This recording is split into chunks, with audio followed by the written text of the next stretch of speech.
All right, ladies and gentlemen, today's read aloud comes to you from Mrs. Paz's room. I had to get something from her room, and so I happen to have the book, and that is Barthello's Wing, A Tale of a Very Brave Bug by Janny DeVos and illustrated by Nicola Joyner. All right, I hope this works, right? We haven't done this perspective before. All right, here we go. No quiz for AR, if you're wondering. Barthello the bug was purple and red with a tiny white spot on the top of his head. He had black antennae, a little round nose, two very green eyes, and 24 toes. All right, I feel like we're going to have a rhyming book today.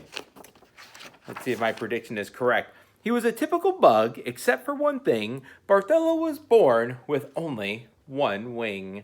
He lived on a branch of a tree all alone and spent his days crawling around on his own. Hope you can see this.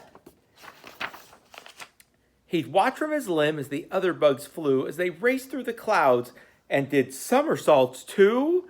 They'd swoop and then spin, fly sideways and glide, or catch the air's current and go for a ride.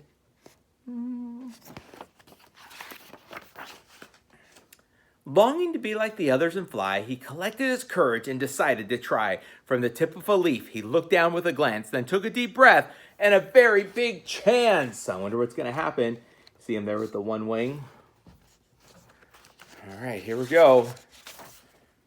Barthello jumped out and flapped his wing hard, but he sputtered and stalled and crashed into the yard.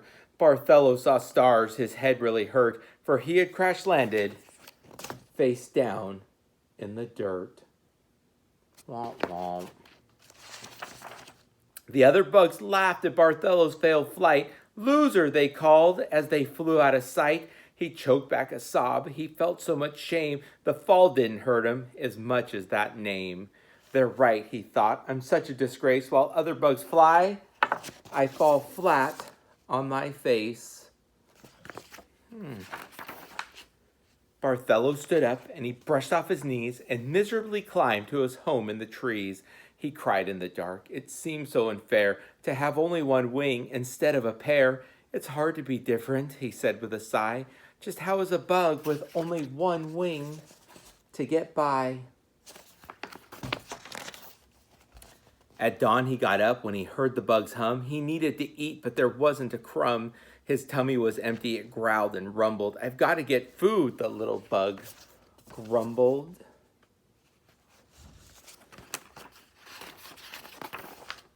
He crawled down the trunk and onto the ground where tasty red berries lay scattered around. Barthello picked one and then started back. He'd climb up the tree and devour his snack.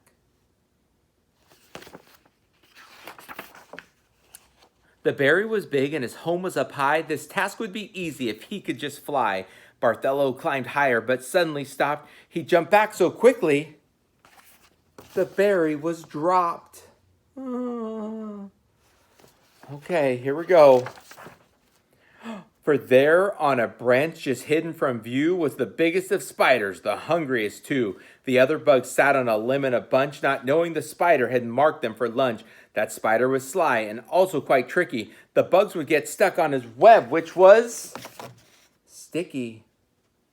Can you see that spider? He's looking. Yum, yum.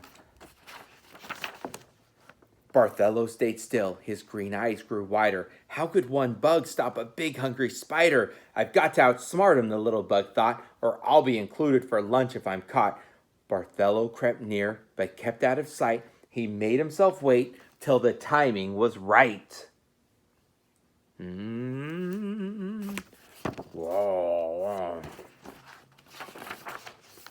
Then just as the spider went after his prey, Barthello's one wing knocked him out of the way. The spider fell off of the very high limb, and that was the last that the bugs saw of him. All the bugs clapped and all the bugs cheered. Barthello had faced the spider they feared. The one who'd been laughed at and left all alone had saved all their lives by risking his own. Now that is an amazing, I like that story. It's a good moral of that story. The bugs came to see that what set him apart was not his one wing, but his very brave heart. All right, in the comment section, if you want to write what you think the moral of that story is, I would love to read them and I would love to see them. Obviously, you don't have to. This is just a way for me to connect with all of you while you're at home and I'm at work, missing you, wishing we were here.